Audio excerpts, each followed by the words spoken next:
Bien, esta mañana Dios les bendiga a todos mis estimados hermanos. Le damos gracias a Dios que nos concede este tiempo, este momento por el cual nos permite poder servir esta clase. Nuestra clase a comenzar hoy es escatología bíblica. Es una clase que tiene que ver con los eventos del futuro, ¿verdad?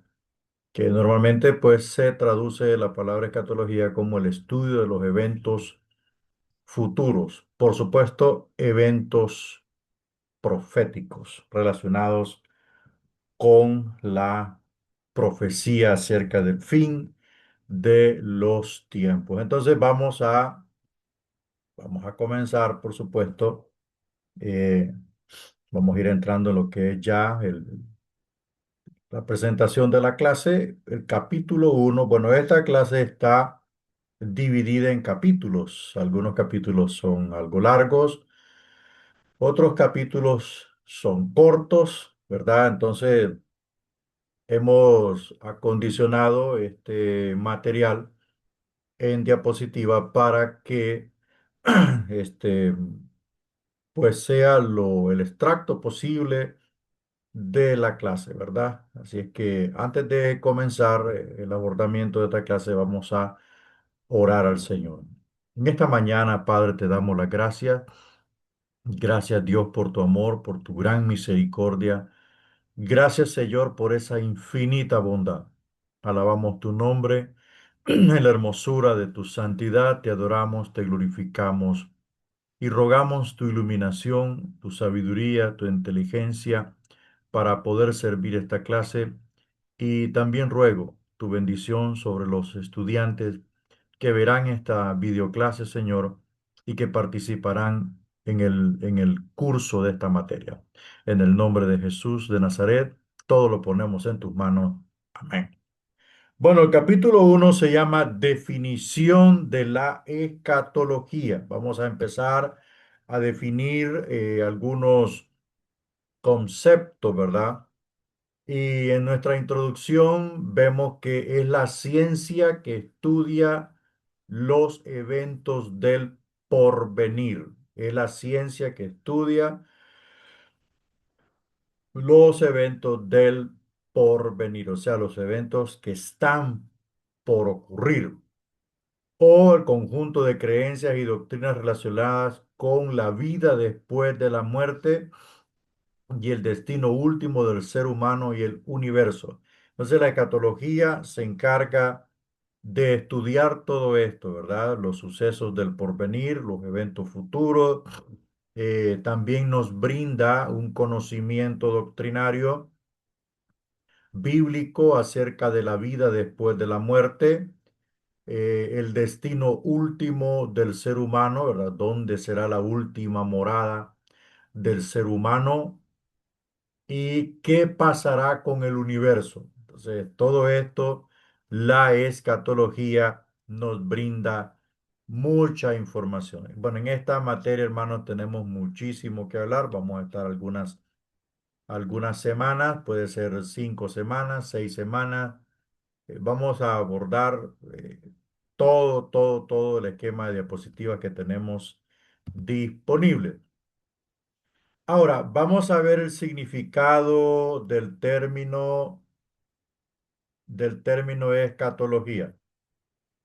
Bueno, el significado del término escatología, lo que es la palabra, ¿verdad? La palabra escatología se deriva del griego ta, escata, que significa cosas últimas, ¿verdad? Cosas últimas.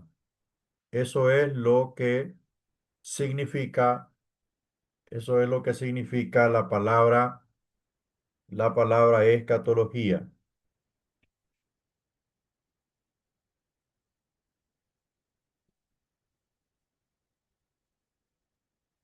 Ok. Eso es lo que significa la palabra escatología. Se deriva de una raíz griega, ta, escata, que significa cosas. últimas, ¿verdad? Cosas últimas,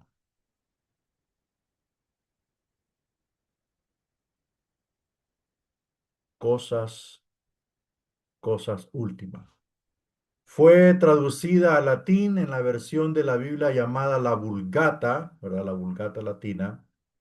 Viene de la palabra schatos, que significa postro último, ¿verdad? O sea, ya en latín, ¿verdad? Recuerde que las traducciones, en las traducciones, las palabras sufren algunos cambios, pero cuando son palabras como estos vocablos que son muy literales, ¿verdad? Son muy literales, entonces quiere decir que conservan, independientemente del idioma, conservan su esencia, porque en griego dice que son cosas últimas, pero en latín, que es chato, significa eh, el estudio de las últimas cosas, ¿verdad? Un poco más compleja la definición, el estudio de las últimas cosas. Y cuando hablamos del estudio de las últimas cosas, no es que la escatología nos da una, ¿cómo le digo? Una precisión de cómo ocurrirán las últimas cosas. Por ejemplo, si nosotros vamos a estudiar Apocalipsis, nos vamos a encontrar con muchos símbolos, con demasiada simbología. Si vamos a estudiar el libro de Sofonías, Zacarías, que contienen bastante material escatológico, vamos a encontrar simbología. Entonces, lo que nos ayuda a la escatología es a interpretar el curso o a interpretar la profecía dentro del curso de la historia. Nos ayuda a considerar las señales importantes que la misma Biblia dictamina como, por decir así, como huellas en un sendero hacia llegar al propósito final. La escatología no nos da seguridad, como le digo, no solo seguridad, no nos da la precisión o perfección de cómo ocurrirán las cosas, pero sí nos dice que ocurrirán, ¿verdad? Cuando hablamos con respecto al anticristo, el anticristo es una persona literal. Es una persona literal, no es un programa, no es guía, es una persona. Es una persona porque todos los que hablaron del anticristo lo señalan como una persona, aunque algunos escritores bíblicos lo manifiestan a través de simbología, como Apocalipsis, capítulo 6, donde el primer sello se rompe y dice que aparece un jinete montado sobre un caballo blanco y se le da autoridad de gobernar. Entonces es una simbología. Pero para ese punto de la interpretación de la profecía, que podemos hacerlo por tipos, por símbolos, por señales, es muy importante entender el lenguaje figurado. ¿Por qué? Porque hay cosas que no se pueden interpretar literalmente al pie de la letra, porque cambiaría el significado de lo que estamos estudiando. Por eso es importante comprender, ¿verdad?, que aquellos aspectos hermenéuticos que ya hemos visto nos ayuden a comprender que cuando entramos a estudiar lo escatológico, pues nos vamos a encontrar con esto, con señales, con simbología, con lenguaje figurado, con metáfora, con tipología, con antitipo, todas esas cosas, ¿verdad? Entonces, en una síntesis, el significado del término escatología La primera raíz, la primera raíz de todo esto es griego, taescata, que significa cosas últimas, pero cuando pasamos a la traducción latín de la Vulgata latina, significa este, el estudio de las cosas últimas, ¿verdad? El estudio de las cosas últimas. Veamos ahora la importancia del método de interpretación. Cuando nos concentramos en interpretar el texto bíblico en toda la extensión, debemos considerar el método de interpretación. Para esto, pues, hablar de lo profético, hay muchos métodos que existen. Hay unos que son erróneos y hay uno que es el correcto. La adopción de los diferentes métodos de interpretación ha producido las varias posiciones y explicaciones escatológicas de los estudiantes de la profecía. Los eventos futuros deben ser interpretados sobre una base literal, a menos que se pruebe que el lenguaje es simbólico. O sea, una de las cosas importantes a la hora de interpretar es que vamos a interpretar literalmente hasta que aparece el lenguaje simbólico.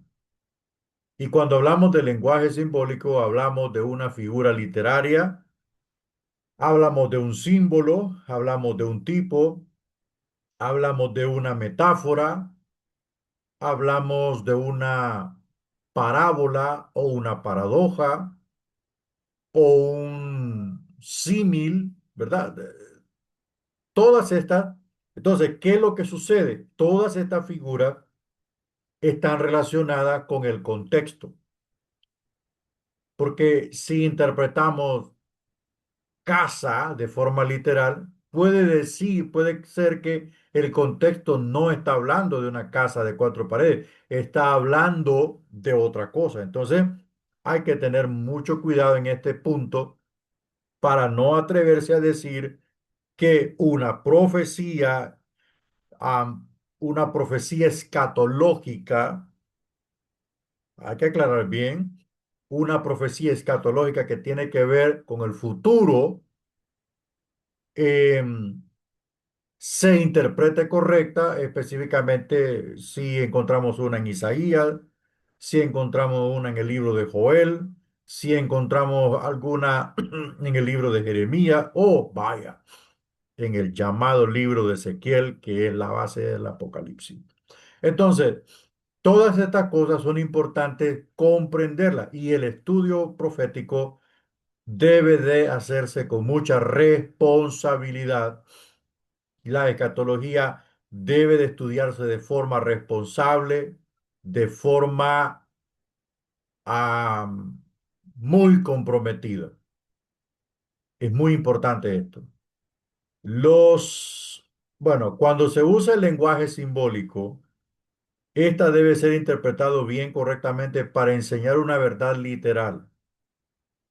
Ya sabemos que el estudio de la el propósito de la simbología o lenguaje figurado es que a través de figuras retóricas del idioma, a través de una tipología, a través de una señal o símbolo, nos están tratando de decir una verdad literal, ¿ok? Una verdad literal. Por ejemplo, Apocalipsis capítulo 13, verso 1, que habla de una bestia que sale del mar, nos está mostrando una simbología, pero su enseñanza, su significado, encierra una verdad literal. Está mostrando el carácter, ¿no? Está mostrando el carácter de ese personaje llamado Anticristo. Bueno, aquí tenemos un ejemplo bíblico, Apocalipsis 6, 2 al 6, que habla acerca del rompimiento de los sellos y que por supuesto a través de cuatro caballos con su respectivo jinete, y si mal no recuerdo, uno el caballo blanco, el otro negro, el rojo y el bermejo. Estos representan una verdad literal. Uno representa la conquista o un líder conquistador, el otro representa la muerte, el rojo, la muerte, el derramamiento de sangre, la guerra, el derramamiento de sangre, el otro, el negro, representa la escasez, la hambruna, y el último, el color pálido, representa la muerte y el depósito de los muertos. Entonces, todas estas simbologías nos están dictando una verdad literal, propiamente, dicho propiamente, en idioma, vamos a pasar para acá, en el idioma que se escribió la Biblia. Veamos este apartado aquí que habla acerca de algunas escuelas de interpretación del Apocalipsis. Pues sí, no directamente del Apocalipsis, sí de los eventos futuros. ¿Quiénes son los amilenaristas? ¿Y quiénes son los premilenaristas? Los amilenaristas rechazan la espiritualidad y los premilenaristas emplean la espiritualidad en el texto escatológico. La cuestión de si las profecías del Antiguo Testamento concernientes al pueblo de Dios deben ser interpretadas en su sentido ordinario, o sea, común, como son interpretadas las escrituras, o pueden aplicarse debidamente a la iglesia cristiana. Ahí hay un aspecto sí y hay otro aspecto no. Algunas profecías se aplican a la iglesia y otras se aplican a la historia o al curso de la historia, ¿verdad? Bueno, esto se denomina o se denomina la cuestión de la espiritualización de la profecía. La espiritualización de la profecía. Aquí es donde tenemos que tener muchísimo cuidado. Hay que tener muchísimo cuidado. Este es uno de los mayores problemas de la interpretación bíblica y hace frente a todo aquel que hace un estudio serio de la palabra de Dios. El texto ha de interpretarse literalmente hasta que aparece un lenguaje figurado. Hay unas profecías que involucran a la iglesia, como por ejemplo el rapto de la iglesia, el traslado, aunque técnicamente la palabra correcta es el traslado de la iglesia de la tierra al cielo. Ese es un aspecto futuro. La resurrección o las resurrecciones que están enunciadas en la Biblia. La primera resurrección, Jesucristo. Él es el primogénito. Él es el primogénito de los muertos, el primero en resucitar. Luego las primicias. ¿Quiénes son las primicias? Pues las primicias son aquellos santos que resucitaron cuando Jesús murió y el velo del templo se rasgó desde arriba hacia abajo. Y el texto dice que muchos santos que dormían despertaron y salieron de sus tumbas. Esas son las primicias. Luego están los muertos en Cristo, que resucitan cuando ocurre el traslado de la iglesia de la tierra al cielo.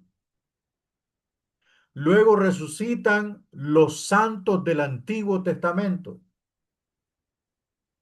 que ellos resucitan cuando Jesús viene por su segunda venida en gloria de forma literal, corporal, física a la tierra.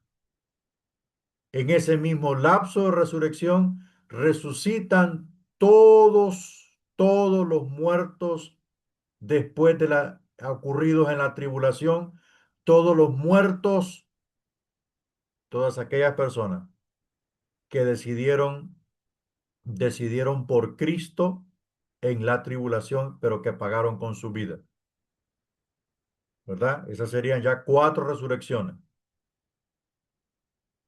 cuatro resurrecciones. Y luego, al final de la tribulación, al final de todo, cuando el trono blanco es establecido, ocurre la quinta resurrección, que es cuando resucitan todos los muertos, desde Caín, ¿verdad? Desde Caín, desde Caín hasta el último. Y ahí son llevados ante el trono blanco. Y dice el libro de Juan, y a los muertos, vi a los muertos parados frente al trono blanco. Y el cielo y el mar desaparecieron. Todos los muertos resucitan para recibir el castigo, el juicio y el postrer castigo para siempre jamás. Bueno, entonces estos aspectos son, estos eventos futuros, como ya mencioné, algunos son aplicables a la iglesia, pero no se debe espiritualizar el texto. Por ejemplo, si en la Biblia, ah, pastor, ¿qué quiere decir espiritualizar el texto? Yo sé que usted se puede confundir. Le voy a poner un ejemplito bien conocido.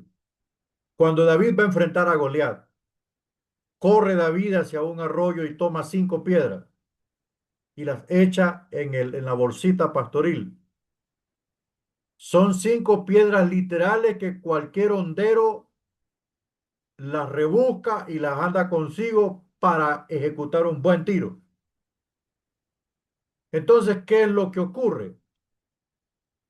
En la actualidad se le ha dado espiritualidad a esas 5 piedras. Y dicen que esas 5 piedras son los 5 ministerios del Espíritu Santo a la iglesia o de Cristo a la iglesia. Eso es falso. Y que con la piedra que David mató a Goliat es la piedra del apostolado. Por favor, eso es lo más tarado que se ha escuchado. Ahí es una interpretación forzada. Ahí es una espiritualización del texto. Es darle sentido a, animista a algo que es literal, a una piedra. No podemos, no podemos darle espiritualización. No podemos darle vida a algo que no lo señala la Biblia. Entonces, eso es espiritualización del texto. Y las profecías que están escritas en la Biblia en torno a la iglesia, terminarán con la iglesia, no van a terminar con nadie más, ¿verdad? La iglesia es la que está hoy y que su trabajo terminará cuando el Señor la llame. Hasta ahí termina la iglesia, ahí se acaba la iglesia. Ahí funcionó la iglesia, apagan el botón oprimen el botón de apagado, hasta ahí llegó, ya cumplió. Ajá, ¿y qué pasa con los que quedan para la tribulación? Pues esas son personas mediocres que andaban más en el mundo que en la iglesia y solo iban el domingo a golpearse el pecho. Esas personas de alguna manera van a reaccionar y van a tomar la decisión, saben que si se dejan sellar por la bestia o entran dentro del programa del anticristo para comer, para vender, para trabajar, para adquirir dinero y salud, saben que es el fin de todo, porque todo lo que se dejaron marcar fueron echados al lago de fuego. Y si deciden no participar de ese programa y darle la cara a Dios, entonces sus cabezas rodarán. Pero eso no es una iglesia. Esas son personas que tomarán una decisión. La iglesia terminó o terminará en el rapto. Pero ahora vamos a lo que es el amilenarismo, ¿no? Ya un poquito más dentro. El amilenarismo es una corriente teológica que a partir de una interpretación simbólica de Apocalipsis 20, 1 al 6, sostiene que el milenio no es un periodo definido que ocurrirá en el futuro, sino que es una expresión referida a la era iniciada con la obra de Cristo y que se extenderá hasta su segunda venida en gloria. El amilenarismo también dice que la segunda venida, lo que en su opinión será un solo evento escatológico, dará lugar en forma inmediata al juicio final y al estado eterno. Esto es completamente antibíblico. En Apocalipsis 20, 1 al 6, la Biblia dice que habrán 1000 años. Habrán 1000 años literales. En otras palabras, amilenarismo es no milenio. O sea, ellos no creen en el milenio, no creen en una venida de Cristo antes de la tribulación, no creen nada de eso. Es más, creen que Cristo vendrá después,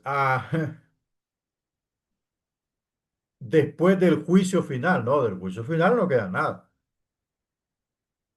En el programa de Dios, en la cronología de los eventos del programa escatológico de Dios, el juicio final es el último capítulo de interacción entre Dios y el hombre, porque después queda el estado perfecto. Quedan los cielos nuevos y tierra nueva y es donde Dios habita en medio de los hombres, en la nueva Jerusalén, en un paraíso llamado tierra, donde nunca tendrá espacio el pecado, porque todos los que viviremos allí estaremos lejos del poder del pecado. El pecado habrá sido purgado, Satanás había sido lanzado al lago de fuego con todos sus seguidores, con todos sus demonios y ángeles caídos. Entonces no habrá amenaza alguna sobre la tierra porque la tierra será quemada por fuego, hecha de nuevo y ya no habrá nada más que perfección pura. Entonces no tiene ningún sentido que Cristo venga de dónde después del juicio final. Si la segunda venida de Cristo tiene como propósito doble de poner el fin a la a la tribulación de 7 años e inaugurar el periodo milenial literal sobre la tierra. Entonces los amilenaristas dicen que no, que Apocalipsis 21 al 6, que es un texto completamente literal, que vamos a leerlo, yo le recomiendo que este estudio escatológico lo haga con la Biblia y por favor tenga la responsabilidad, ¿verdad?, de ver los textos bíblicos, de ver los textos bíblicos. ¿Qué dice? Vamos a ver. Apocalipsis 20, 1 al 6 dice, vi a un ángel que descendía del cielo con la llave del abismo y una gran cadena en la mano. Y prendió al dragón, la serpiente antigua, que es el diablo y Satanás, y lo ató por 1000 años. En esta escena vemos que un ángel muy poderoso, más poderoso que Satanás, es enviado, ¿verdad? Con una cadena, es enviado con una llave en la mano para atar a Lucifer y encerrarlo en el pozo del abismo que está en lo más profundo del infierno, donde allí están presos pues los seres más terribles que acompañaron a Lucifer en la revuelta. Allí están presos, pero que un día saldrán de allí. Entonces, y lo arrojó al abismo y lo encerró y puso su sello sobre él para que no engañase más a las naciones hasta que fuesen cumplidos, mire, 1000 años. Y después de esto debe ser desatado por un poco de tiempo. En el verso 4 dice, y vi tronos y se sentaron sobre ellos los que recibieron facultad de juzgar. Pero estos tronos, ¿a dónde están? Y las almas de los decapitados por causa del testimonio de Jesús y por la palabra de Dios, los que no habían adorado a la bestia en su imagen y que no recibieron la marca en sus frentes ni en sus manos, y vivieron y reinaron con Cristo 1000 años. 1000 años. Entonces, para comenzar en este periodo de tiempo, el periodo de tiempo milenial, Juan ve tronos. ¿Para qué? Esos tronos son para clasificar, para descubrir, para juzgar quiénes están marcados y quiénes no, y quiénes son aptos para entrar a la era milenial, porque será una era dorada, cual nunca la tuvo la tierra, pero ni en los días de Adán. Pues usted ve, lo de Adán no duró nada. La tierra en su estado perfecto y puro no duró nada, pero Cristo traerá a la tierra 1000 años de perfecta paz, de una época dorada en todo su esplendor, porque el mismo Mesías, el mismo Rey, estará entre nosotros. Entonces, eh, en una palabra, el tema del milenio es una cuestión literal, porque la Biblia dice hasta que se cumplan 1000 años. O sea, no es una simbología. Vemos simbología en el ángel que desciende del cielo, vemos simbología, la cadena significa pues privación de libertad y la llave significa autoridad. Y dice, y puso su sello sobre él, ¿sobre quién? Sobre el pozo del abismo, puso el sello como cuando enterraron a Jesús y pusieron un sello sobre la roca que tapaba la tumba. Ese sello no podía ser quebrantado. Entonces, eso vemos una completa autoridad suprema sobre este personaje diabólico, ¿verdad? Y dice que lo encerró hasta que fuesen cumplidos 1000 años. Entonces, los amilenaristas, que por supuesto basan su interpretación en la alegoría, y la alegoría, como ya vimos, espiritualiza el texto. Entonces no nos lleva a un registro, no nos lleva a corroborar un registro histórico, no nos lleva a consultar ningún hecho histórico dentro del texto, dentro del texto, ni dentro del contexto. Entonces, ¿qué pasa? Nos aleja de la esencia del texto. Ese es el punto de interpretación, de la interpretación alegórica. Y es a través de ella que surge el milenarismo. ¿De dónde se origina esto? Tradicionalmente se acepta que esta forma de interpretar la profecía fue introducida en la iglesia por San Agustín de Hipona en el siglo IV y fue la corriente escatológica dominante dentro del cristianismo hasta mediados del siglo XIX, siendo adoptado inclusive por los reformadores durante el siglo XV. Bueno, hay una cuestión importante que estudia la teología histórica. La teología histórica analiza el comportamiento de la teología o de la interpretación bíblica a través de la historia. En ese tiempo dominaba la Iglesia Católica, en el siglo IV. Dominaba la Iglesia Católica porque hay que comprender que en el siglo III después de Cristo surge la Iglesia Católica a través de Constantino, ¿verdad? Un emperador romano que falsamente se introdujo al cristianismo como cristiano y todo ello, pues ahí lo va a saber usted cuando estudiemos historia de la iglesia.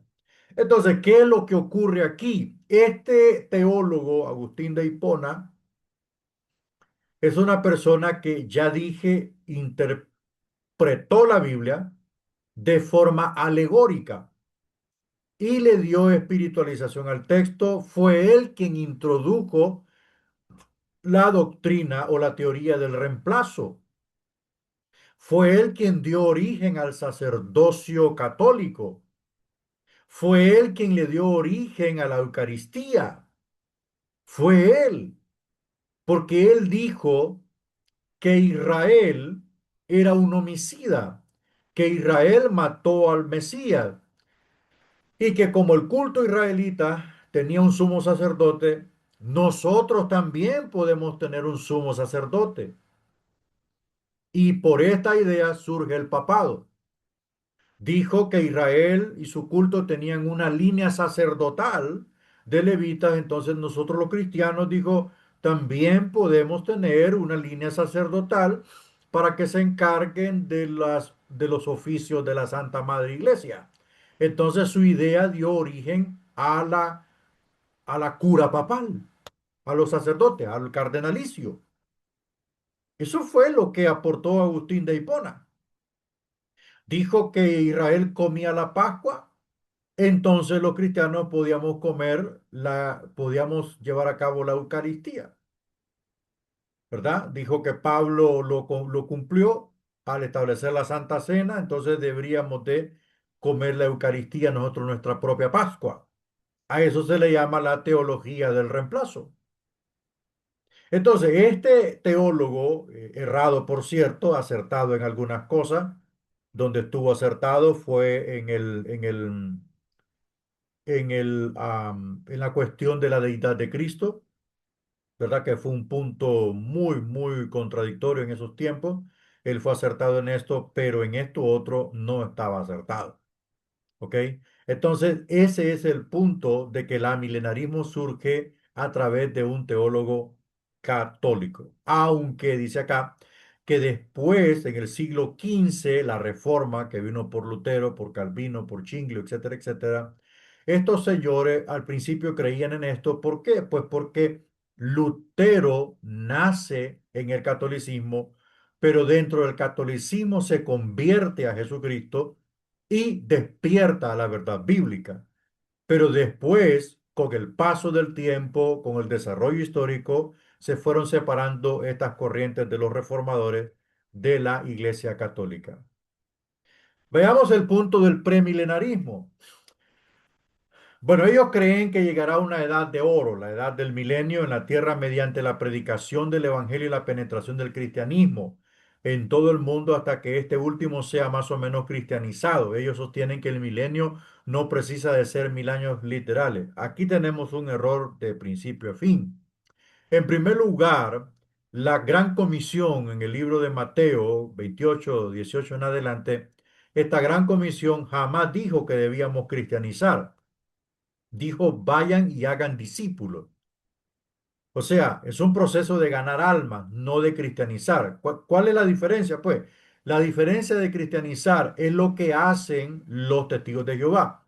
Los testigos de Jehová le enseñan conocimiento de la palabra de Dios y le enseñan conocimiento de Dios y de su religión a personas no convertidas. Eso es cristianizar. Usted no le puede enseñar. Por ejemplo, el pastor John no le puede enseñar, no le puede dar discipulado cristiano, nivel uno, nivel 2, 3, 4, 5, a una persona que no se ha convertido. Eso se llama cristianizar. Y nosotros no somos llamados a cristianizar, nosotros somos llamados a predicar. Ahora bien, el milenio no vendrá por nuestra predicación. El milenio ya está establecido en el programa de Dios que vendrá con el rey. Con el rey. No puede haber reino sin rey. No puede haber reino sin rey. Ahora, otra cosa importante a mencionar es que el nuevo profetismo cristiano, la nueva onda profética, la reforma apostólica impulsada por Maldonado, por Cash Luna, por Benny Hinn y por todos esos falsos profetas, etcétera, etcétera, super evangelistas de la televisión, multimillonarios, profesan que el reino ahora, o el Kingdom Now, el reino ahora está estableciéndose a través de ellos, que ellos son los llamados. No puede haber ninguna apertura de reino sin el rey. Cuando Cristo vino, dijo, hecho está, el reino de los cielos se ha acercado. Habló del reino porque el rey estaba aquí. Ningún poder le podía ser otorgado a ningún miembro del reino o integrante del reino sin la directa intervención del rey. Entonces, por lo tanto, el milenio es una época de 1000 años literales, desde el año 1 hasta el año 1000, son literales y que el rey lo establecerá. ¿Ok? El rey lo establecerá. ¿Cuándo lo establecerá? Lo va a establecer después de efectuar los juicios que realizará cuando él venga corporalmente a la tierra, cuando juzgue a Israel y cuando juzgue a las naciones gentiles. Una vez que esos dos juicios se llevan a cabo, se clasifica, se aparta lo sucio y se aparta lo limpio. A la derecha las ovejas y a la izquierda los cabros, según el libro de Mateo capítulo 25. Entonces, cuando eso se efectúa, los cabros son exterminados y las ovejas son apartadas a la derecha y les dice, venid benditos de mi Padre, entrad al gozo de su Señor preparado desde antes de la fundación del mundo. Entonces es allí cuando inaugura el reino milenial. Pero hay otra cosa importante que debemos mencionar allí. Lo importante es que hay algo que está pendiente y según el programa de Dios, hubo en el cielo hubo una boda. Hubo una boda mientras la ira de Dios se derramaba en la tierra, en el cielo habían bodas. ¿Y cuál era esa boda? La boda de la iglesia con el novio, con Cristo. ¿Ok? Entonces en el cielo se celebraron o se celebrarán dos eventos. El tribunal de Cristo, que es ahí donde seremos recompensados, donde ahí se va a evaluar lo que hicimos para Dios, si fue con amor o fue por puro empujón. Entonces el que lo hizo con amor recibirá recompensa y el que no, pues va a perder su recompensa. Acto seguido, después de ser recompensados, pasaremos a la boda nupcial, al evento de la boda donde el Señor se casará con la iglesia, un evento espectacular, glorioso, sin paralelo alguno en la historia. Entonces, cuando esto termina, como toda boda, tiene una celebración con los amigos del novio, con los amigos especiales, los invitados especiales del novio. ¿Quiénes son los invitados especiales del novio? Israel y los gentiles. Entonces, como ellos no están en el cielo, están en la tierra, baja el Señor con la iglesia, con los ángeles, con todo su equipamiento militar, ata al diablo, lo lanza al lago de fuego, ¿verdad? Sí, al infierno, lo lanza al infierno, lo ata allí en el infierno nuevamente y el falso profeta y el anticristo son lanzados al lago de fuego que arde con azufre y todos los demonios, toda la chuma de los demonios es puesta en captura, neutralizados. Unos escapan a la galaxia, otros se van al universo, desaparecen de la escena terrestre, porque nada más y nada menos el rey está descendiendo. Entonces, mi amado, ocurre la cena de las bodas del Cordero. Cuando el Señor come con la iglesia, y se acuerda usted cuando dice el texto, he aquí, no volveré a tomar el vino el fruto de la vida hasta que lo tome en el reino de mi Padre. Y dice el Señor de que Él servirá la mesa, es allí. Entonces, ¿qué ocurre? En ese momento nosotros comemos con Él, Israel come con Él, los gentiles comen con Él y comienza la era de oro. Ok, volvamos a la cuestión de los premilenaristas. Punto número uno, no es garantía cristianizar, no es ninguna garantía de conversión, es perder el tiempo, es querer así bañar un puerco con champú, con jabón de olor y dejarlo a su libertad. ¿Qué va a pasar con el puerco? Se va a ir a tirar a una charca hedionda. Eso es el pecador. Usted lo quiere cristianizar, usted lo quiere hacer cambiar a través de enseñanza, a través de oración, le impone mano, pero por dentro todavía está en tinieblas, porque no se ha convertido. Entonces, ¿qué pasa? Cuando salga de ahí, va a ir a pecar. Entonces, dos cosas importantes. Discipular, predicar no es cristianizar. Discipular, predicar, discipular, predicar, ganar almas, discipular es lo que Dios nos ha mandado. Pero cristianizar no, porque nosotros no podemos convertir a nadie. Solo Cristo Jesús. Y segundo, el milenio serán 1000 años literales. ¿Qué creen los premilenaristas? ¿Qué creen? El pre acarrea de la idea de antes, ¿no? Por supuesto, pre y pos. Pre es antes, pos es después. El antes, en este caso, tiene referencia al regreso de Cristo en relación al reinado de 1000 años. Los premilenaristas o premilenarios creen que el regreso de Jesús tendrá lugar antes del milenio, el reinado de Cristo descrito en Apocalipsis capítulo 20. Eso es lo que creen los premilenaristas, ¿verdad? Los amilenaristas dicen que no. Los amilenaristas dicen que vendrá después del juicio final, pero los premilenaristas creen que el Señor vendrá después de la tribulación, ¿sí? O antes del milenio. Vendrá después de la tribulación. El punto aquí es que en este aspecto están bien. Repito, repito. Los premilenaristas o premilenarios creen que el regreso de Jesús tendrá lugar antes del milenio. El reinado descrito en Apocalipsis 20. Aquí también. Pero aquí no. Ellos creen que llegará una edad de oro en la tierra, sí, pero mediante la predicación del evangelio y la penetración del cristianismo en todo el mundo hasta que este último sea más o menos cristianizado. Otra cosa importante que debemos sacar de aquí, en la Biblia no se describe que la iglesia va a predicar el testimonio de Cristo en todo el mundo. No, es una orden dada, pero no hay una forma de decir de acuerdo a la escatología que la iglesia alcanzó eso. No, porque vemos, si más no recuerdo, creo que lo tengo por aquí, en Apocalipsis ah, capítulo 10, creo que vemos a los ángeles predicando el evangelio del reino a todas las naciones.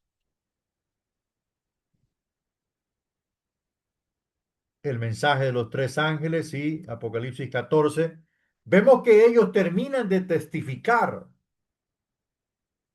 Ellos terminan de testificar. Ahora, no podemos minimizar el alcance de la iglesia que está teniendo ahorita y que podría tener más en el futuro previo al arrebatamiento de la iglesia o a la segunda. Bueno, hablemos del arrebatamiento de la iglesia porque hasta ahí tiene libertad la iglesia. Una vez que el Señor levanta la iglesia, la libertad se acaba.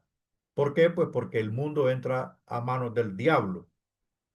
Entonces, toda difusión cristiana en cualquier categoría, en cualquier rama, en cualquier índole, todo aquello que hable de Dios será neutralizado automáticamente. Entonces, ¿qué es lo que ocurre? La iglesia tendrá libertad hasta el arrebatamiento, hacia la traslación de la tierra al cielo. Ahí tiene libertad porque estaría bajo la gracia, bajo la dispensación de la gracia. Y una vez que se acaba esto, entonces se activa la última semana del periodo de las 70 semanas de Daniel, que a eso corresponde el periodo de trato de Dios con Israel, llamado las, las 70 semanas de Daniel o la semana de desolación. Entonces es allí donde donde ya no hay iglesia, ya no hay predicación, ya no hay campañas evangelísticas, ya no hay esto que estoy haciendo yo aquí, no hay nada de Dios.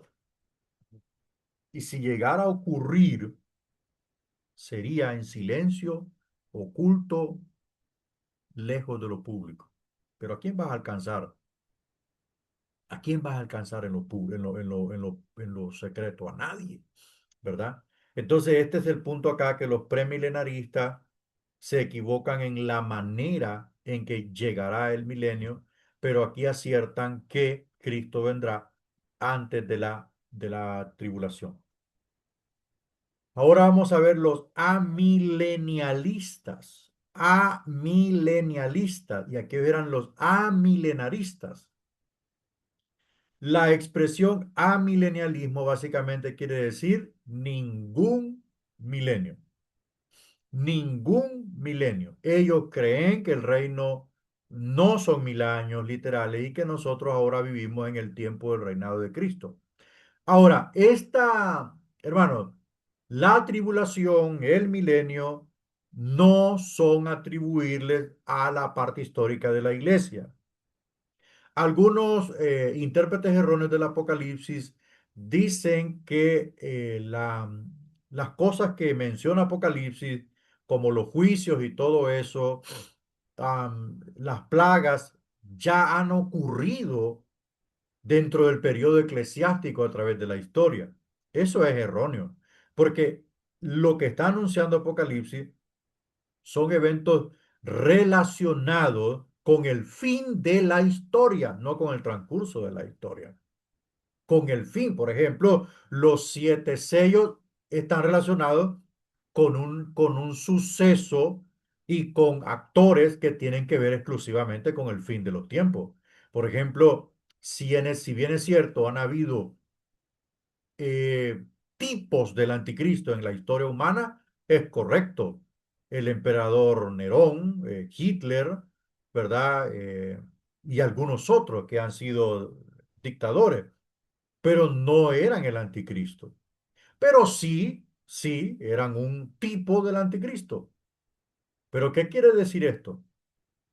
Quiere decir que todos los eventos relacionados con la profecía, con Ezequiel, con Zacarías, con algunas de Isaías, con Apocalipsis, con el libro, la parte profética del libro de Daniel, todo habla hacia el fin de los tiempos, hacia el fin de los tiempos, donde habrá manifestación de un actor llamado Anticristo, donde habrá la manifestación literal de Jesucristo, porque él mismo lo declaró en Mateo que dice, y cuando aparezca la señal del Hijo del Hombre entre las nubes del cielo, ¿verdad?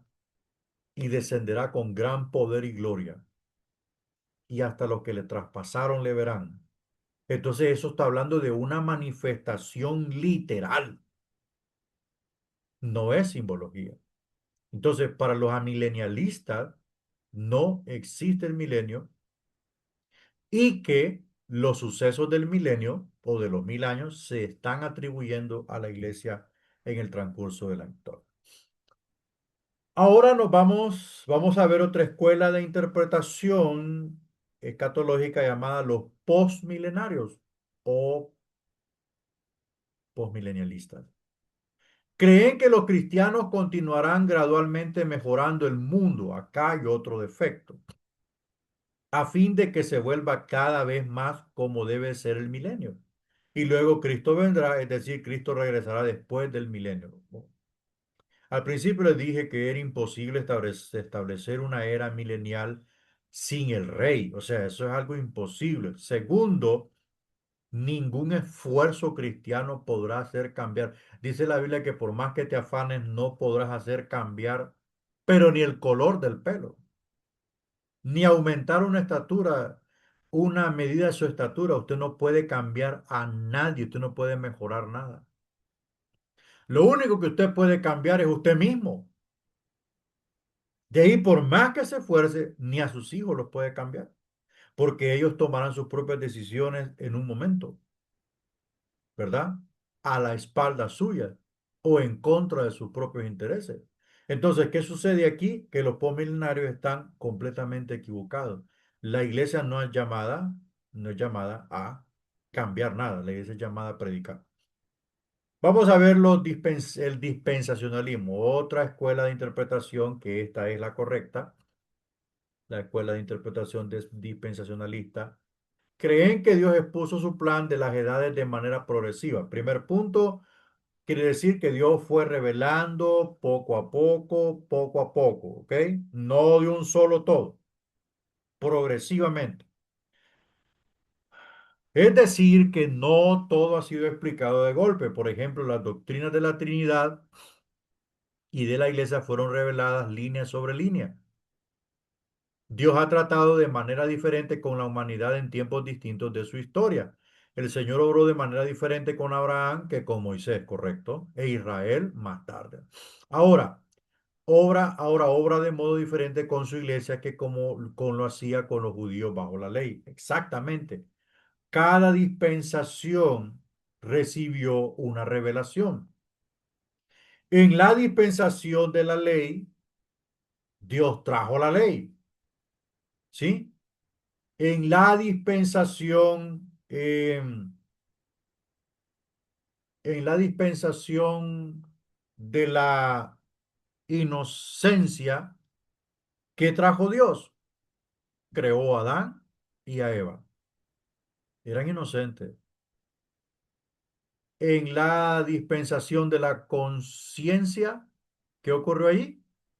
Que Adán y Eva ya habían pecado y eran conscientes del bien y el mal. Y en la dispensación de la promesa, no, en la dispensación del gobierno humano, ¿qué trajo? Bueno, la dispensación del gobierno humano inicia con Noé y su familia y comienza una nueva era donde es implantada la pena capital, donde son implantadas leyes que gobiernan las acciones humanas como el asesinato, o sea, tú matas, te matan. ¿Qué trajo la dispensación de la promesa? Bueno, el pacto de Dios con Abraham y la promesa de un hijo llamado Isaac a dos ancianos que no podían procrear hijos, uno por estéril y el otro por anciano. Entonces, después de la dispensación de la promesa, viene la dispensación de la ley, que usted sabe que los descendientes del hijo llamado Isaac tuvo dos hijos, Jacob y Esaú, y Esaú despreció la primogenitura, pero Jacob la arrebató. Jacob luchó con el ángel, Dios lo bendijo y de Jacob nacieron 12 hijos que después conformarían la parte tribal de una nación naciente llamada Israel, cuyo nombre vino de los labios de Dios. Entonces, la dispensación de la ley abarca tanto tiempo que culmina con la muerte gloriosa del Cordero Pascual llamado Jesucristo en la cruz del Calvario. Ahí culmina la dispensación de la ley y esta dispensación de la ley nos deja una base, esa base espiritual llamada el Israel espiritual, que son los judíos convertidos a Cristo que le siguieron y le obedecieron en cuerpo y alma. Y luego cuando Jesús asciende, desciende en forma congregacional el Espíritu Santo de Dios. Y es allí donde inicia la dispensación de la gracia o la era de la iglesia. Y han pasado más de 2000 años donde la dispensación de la gracia, usted ve, se ha extendido y ha abarcado y sigue recorriendo su camino hasta llegar al arrebatamiento de la iglesia. Entonces, cada dispensación ha traído una revelación. No podía venir la revelación del plan de Dios acerca de la Trinidad en la dispensación de la promesa o en la dispensación de la ley. No, no, no podía. ¿Por qué? Porque no encajaba. No encajaba. No encajaba. Toda la argumentación de la triunidad no encajaba dentro de la dispensación de la ley. Iba a ser vista como idolatría o paganismo. Entonces, ¿qué es lo que ocurre? Dios lo trae en la dispensación de la gracia. Porque quien está operando en la dispensación de la gracia es el Santo Espíritu de Dios, la tercera persona de la Trinidad. ¿Y qué pasa cuando termina esta dispensación de la gracia? Termina con el arrebatamiento de la iglesia de la tierra al cielo. Ahí termina la dispensación de la gracia, la era de la iglesia, finish allí. ¿Y qué ocurre? Viene la dispensación del reino. Viene la dispensación del reino, pero, hay un interludio. Ese interludio de paso de tiempo se llama la semana 70 del reloj del programa de Dios con Israel, llamada la tribulación. Es ahí donde Dios juzga al mundo, a las naciones gentiles, a los enemigos de Dios, a los homosexuales, a los violadores, a los ateos, a los judíos incrédulos. Dios los juzga en ese periodo. Y, y cuando termina ese periodo, aparece el deseado de las naciones en el cielo y viene a inaugurar la dispensación del reino o la era milenial. Esa es la última dispensación. Entonces, todo va gradualmente, pieza por pieza, línea por línea. Dios ha tardado más de 6000 años para traernos lo que quería. Pero en la dispensación de la gracia, en cuanto a la salvación y el fin de los tiempos, trajo lo que necesitamos. Pastor, ¿habrá alguna revelación extra que, pues, bueno, cuando usted muera y yo muera y sea resucitado y alcancemos la perfección, podremos recibir lo que falta? No sé qué más falta, pero créame que el conocimiento será sin límite, profundo, inmenso, conforme a la imagen de Cristo. Bueno, vamos al capítulo 2, métodos de interpretación. Ya vimos las escuelas. Ya vimos los amilenaristas, los amilenialistas, los premilenaristas, los postmilenaristas y los dispensacionalismos. Capítulo 2, métodos de interpretación. Ninguna cuestión que enfrente el estudiante de escatología es más importante que la cuestión del método que debe ser empleado en la interpretación de las escrituras proféticas. La adopción de los diferentes métodos de interpretación ha producido las varias posiciones y explicaciones escatológicas de los aspectos divergentes dentro del sistema que confronta el estudiante de las profecías. Las diferencias básicas entre las escuelas premilenarias y amilenarias y entre los partidarios del arrebatamiento antes de la tribulación y los contrarios a eso son de hermenéutica, que surgen de la adopción de métodos de interpretación divergentes e irreconciliables. Vamos a ver el método alegórico. El método alegórico es un método antiguo de interpretación que ha tenido un avivamiento actual. Es el método alegórico. Definición del método alegórico. La alegoría es método de interpretar textos literarios, o sea, textos en sentido literal como vehículo para un segundo sentido espiritual. En lo sencillo y común de hablar es espiritualizar el texto. El problema de la alegoría es que descuartiza, es que destruye la esencia del texto. Ese es el problema de la alegoría. Destruye la esencia del texto por tratar de darle espíritu a lo que está muerto. Por ejemplo, una piedra, un palo, la vara de Aarón, la vara de Moisés. No le ¿Qué sentido de interpretación le podemos dar a la vara de Moisés? Significado normal, autoridad. Pero yo no le puedo dar vida a eso, ¿no? Y es lo que ocurre con este método. En este método, el valor histórico, aquí está, el valor histórico es negado, es ignorado. Y el énfasis se pone enteramente sobre un sentido secundario, de manera que las palabras o los eventos originales tienen poco significado o ninguno. No podemos interpretar la Biblia sin historia. No lo podemos hacer. De acuerdo con este método, el sentido literal e histórico de la escritura se pasa por alto completamente y cada palabra y evento se convierte en una alegoría, alguna clase, bien para escapar de las dificultades teológicas o para defender ciertos puntos religiosos peculiares. Bueno, con este método puede ocurrir algo muy terrible que se llama forzar el texto o tener una idea preconcebida de algún texto bíblico y a través de este método forzarlo a decir lo que uno diga. Eso es una violación a la integridad pura de las escrituras como palabra revelada. Ahí hay que tener cuidado. Consideremos el aspecto histórico, el trasfondo cultural. Consideremos los trasfondos. Bueno, ya los trasfondos los vimos en hermenéutica, ¿verdad? El trasfondo del libro, el trasfondo inmediato, perdón, el contexto del libro, el contexto inmediato. Entonces, todas estas cosas se consideran para tener un panorama amplio, completo, preciso y puro de la expresión que queremos interpretar. ¿Cuáles son los peligros del método alegórico? El primer gran peligro es que no interpreta la escritura.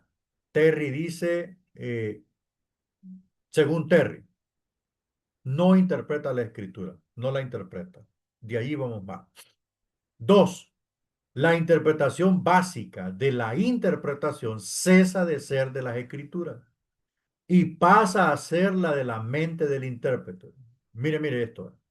La interpretación básica de la interpretación, o sea, es el proceso común, correcto y corriente para interpretar un texto, un texto, queda a un lado y pasa a ser la de la mente del intérprete. Claro, como yo traigo una idea preconcebida, yo traigo ya algo que quiero introducirlo al texto o quiero forzar al texto que me lo respalde, entonces dejo a un lado todo lo que realmente me dice a mí cómo interpretar el texto o qué es lo que está diciendo el texto. Eso es forzar el texto, ¿verdad? Como cuando los teólogos de aquel tiempo, de hace 30 años atrás, forzaron a las hermanas a ponerse tapapelo. Forzaron el texto, agarraron a Pablo de la garganta y lo pusieron a predicar en todas las iglesias diciendo que todas las mujeres tenían que taparse el pelo y que si no se tapaban eran unas rebeldes y pusieron a un montón de mujeres en disciplina porque no se ponían a chalina fea y hedionda. Entonces eso es forzar el texto. Eso es darle vida a un trapo cuando culturalmente, históricamente, no era eso. Por eso es importante entender el contexto. Número tres, queda sin medio alguno para probar las conclusiones del intérprete. O sea, con este método no hay manera de comprobar.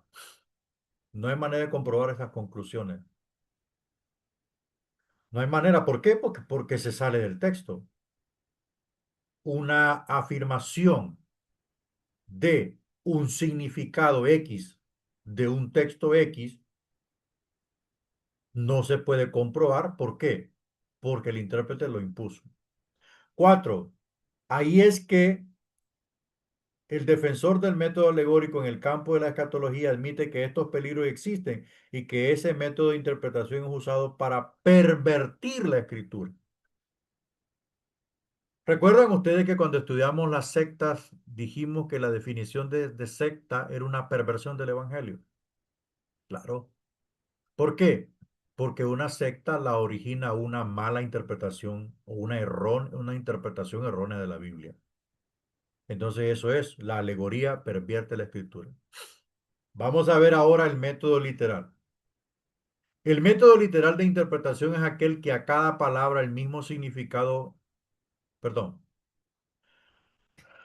el método literal de interpretación es aquel que a cada palabra el mismo significado básico exacto que se le daría en su uso normal ordinario, acostumbrado bien sea empleado en escrito, al hablar o al pensar. Es tal como es. Interpretar literalmente significa interpretar en términos de significación normal y usual, ¿verdad? Este método literal nos ayuda a interpretar aquellos textos en su sentido normal y común, ¿verdad? Método literal funciona hasta que aparece un lenguaje figurado, ¿verdad? Un lenguaje figurado. Por ejemplo, Eliseo hace flotar el hacha. La alegoría le da un significado espiritual, pero el método literal que nos dice que Eliseo oró y el hacha salió del fondo del río. Eso nos dice el método literal. Ahora, vamos a ver aquí la evidencia. Vamos a ver la camarita. La evidencia del método literal. Uno, que el significado literal de las oraciones es la forma normal de todos los idiomas, o sea, es la forma como está construido, ¿no? Cómo está construido todo. Es la forma literal en cuanto a gramática. Dos, que todos los significados secundarios de documentos, parábolas, tipos, alegorías y símbolos dependen para su propia existencia. Todo significado secundario de documentos, parábolas, tipos, alegorías y símbolos dependen para su propia existencia. Tres, que la mayor parte de la Biblia tiene sentido adecuado cuando se interpreta literalmente. Cuatro, que ese método es el único obstáculo cuerdo y seguro para las imaginaciones del hombre. Quinto, una de las evidencias más fuertes del método literal es el uso que hace en el Nuevo Testamento,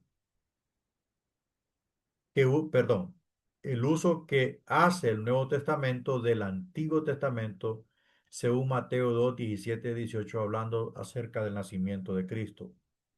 Entonces, ¿qué es lo que ocurre con el método literal? Es preciso, seguro y llama a las cosas por su nombre como son. Obviamente, hasta que aparece, pues, un lenguaje figurado. Ventajas del método literal. Uno, establece la interpretación sobre hechos.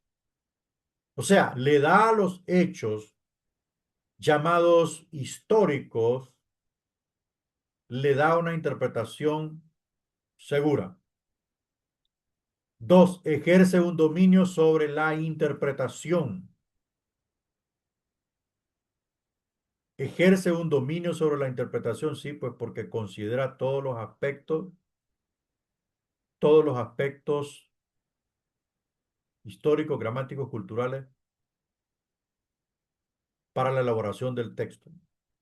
C, ha tenido el más grande éxito en hacer clara la palabra de Dios. Clara la palabra de Dios. La peña de Oreb. La peña en Oreb. La alegoría le da espiritualidad a esa peña. Era una roca. Era una roca, pero no dice que era Cristo. Era una roca donde Moisés habló y dio agua, ¿verdad? D. Con el método literal, la escritura se puede comprobar con la misma escritura, la cual como palabra inspirada de Dios es terminante y es la norma por la cual toda verdad debe ser probada. El método literal ayuda a que la escritura se comprueba con la escritura. Creo que de todas las ventajas esa es la más grandiosa. Esa es la más grandiosa, que la Biblia se puede comprobar con la misma Biblia. Vamos al capítulo 3. Ahora vamos a ver la parte histórica de la interpretación. El origen de la interpretación comenzó en el tiempo del regreso de Israel del exilio babilónico, bajo la dirección de Esdras, según Nehemías 8, 1 al 8. La interpretación de Esdras fue una interpretación literal. Vamos a ver Esdras, vamos a ver si la Esdras.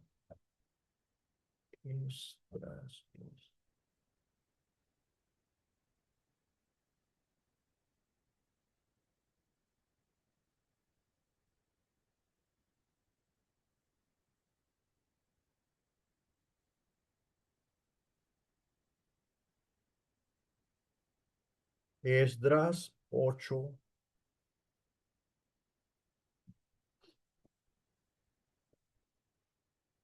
Vamos a ver, dice que Esdras hizo una interpretación literal. Vamos a ver.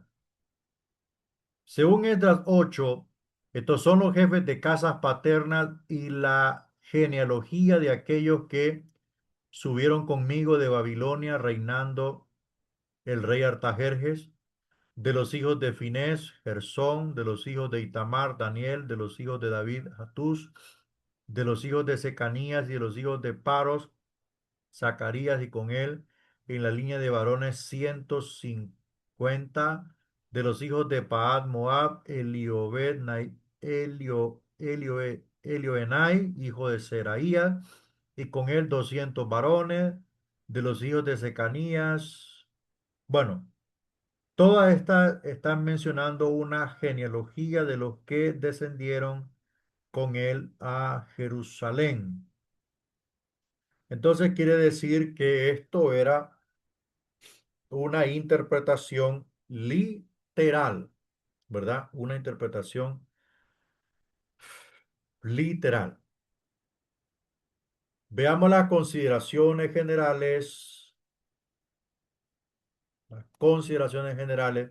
sobre la interpretación. Bueno, la historia y la interpretación nos ha mostrado que la adopción del método correcto de interpretación no garantiza necesariamente conclusiones correctas. Es por lo tanto necesario establecer algunos principios de interpretación aún después de haber establecido el método correcto. De manera que el método no sea mal aplicado como para producir falsas conclusiones. Entonces, para utilizar el método correcto hay que establecer principios, ¿verdad? Principios. Por ejemplo, interpretaciones de las palabras. Se reconoce sin lugar a dudas que las palabras forman el medio de comunicación del pensamiento. Toda exégesis, ¿verdad? Que después de homilética vamos a ver exégesis. Toda exégesis ortodoxa necesariamente debe, pues, comenzar con una interpretación de las palabras mismas. O sea, ¿qué quiere decir esto? Al investigar el significado correcto de las palabras, nos damos cuenta, o no solo nos damos cuenta del significado que está tratando de plantear el escritor bíblico, no, sino que nos ayuda a utilizar correctamente el método de interpretación bíblica. ¿Por qué? Porque si estamos estudiando una profecía o si estamos interpretando a través de un tipo o a través de símbolo, que es lo más complicadito, entonces el significado de las palabras puede aclarar el panorama. El significado de las palabras puede aclarar el panorama.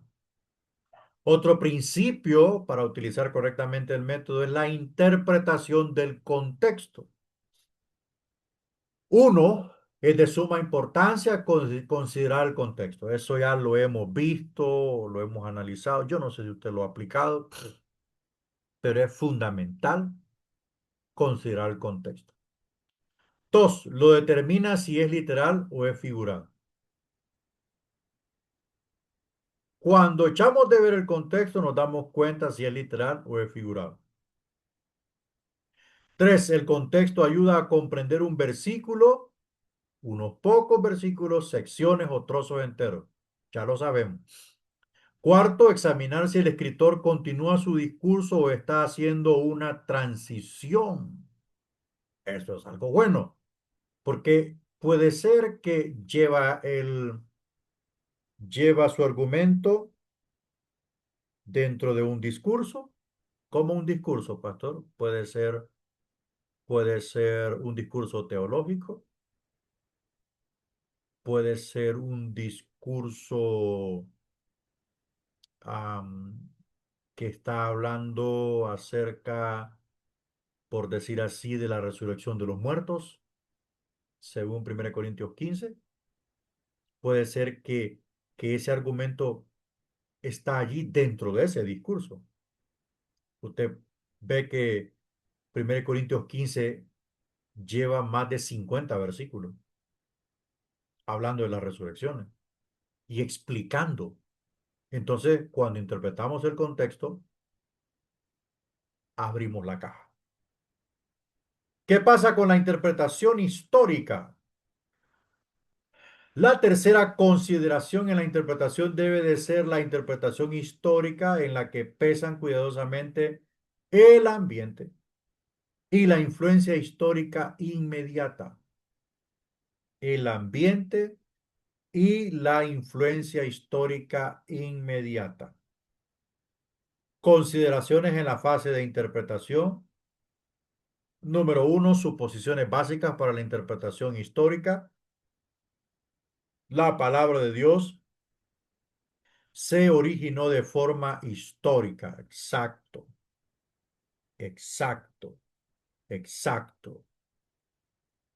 Échele un vistazo a la historia y usted va a tomar el hilo correcto, que construye la madeja, el hilo correcto. La palabra nunca es comprendida plenamente hasta que se perciba como una palabra viva. Esto es como se originó en el alma del autor. Es imposible comprender a un autor e interpretar sus palabras correctamente a menos que sea visto a la luz del fondo histórico apropiado. Excelente, excelente, ¿verdad? Por supuesto, la palabra de Dios se originó en forma histórica. El lugar, el tiempo, las circunstancias, el punto de vista prevaleciente del mundo, o sea, cuál era la cosmovisión del mundo, cómo las personas de aquella época veían el mundo. Todo eso, todo eso para un intérprete mesurado, para un exégeta dedicado, le dará un conocimiento enorme. Vamos a ver cuáles son las demandas del exégeta. ¿Qué es lo que se le exige al exégeta? Uno, debe tratar de conocer al autor o al escritor cuya obra ha de explicar. Su ascendencia, su carácter, temperamento, sus características intelectuales, morales y religiosas, así como las circunstancias externas de su vida. O sea, prácticamente una biografía del escritor sagrado. Inciso B, pasará sobre él la obligación de reconstruir hasta donde sea posible. Inciso C, es de suma importancia de considerar las varias influencias que determinan el carácter de los escritos. Bueno, para que usted entienda en una palabra más sencilla todas las demandas del exégeta, es que para comprender quién escribe y qué es lo que escribe y por qué lo escribe, es bueno echarle un vistazo a la biografía del escritor sagrado, ¿verdad? Considerar eso para ver cuál es su forma literaria, su forma de escribir, etcétera, etcétera. Vamos a la interpretación gramatical, el conocimiento de las lenguas originales. Bueno, este punto de la gramática ya lo hemos venido tocando en hermenéutica, es muy importante el conocimiento de las lenguas originales, ¿verdad? La cuarta consideración en cualquier interpretación debe ser la interpretación de la gramática de la lengua en el cual el pasaje fue escrito originalmente. El intérprete debe de comenzar su trabajo estudiando el sentido gramatical del texto, que esto solo se da con una exégesis muy profunda del texto.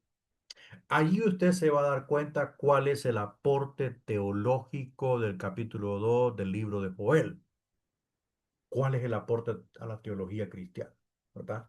Por decir así, de Isaías 11, ¿cuál es el aporte teológico del capítulo 11 del libro de Isaías? ¿Cuál es el aporte teológico del libro del capítulo 39, 40 y 41 del libro de Ezequiel? Esos algunos ejemplos por mencionarlo. O sea, cuando hablo de aporte teológico es qué teología encierran. Si han sido como una base para esa teología. ¿Qué es lo que encierran? Si en un capítulo habla del reino milenial, entonces el aporte teológico es el reino milenial. Interpretación del lenguaje figurado.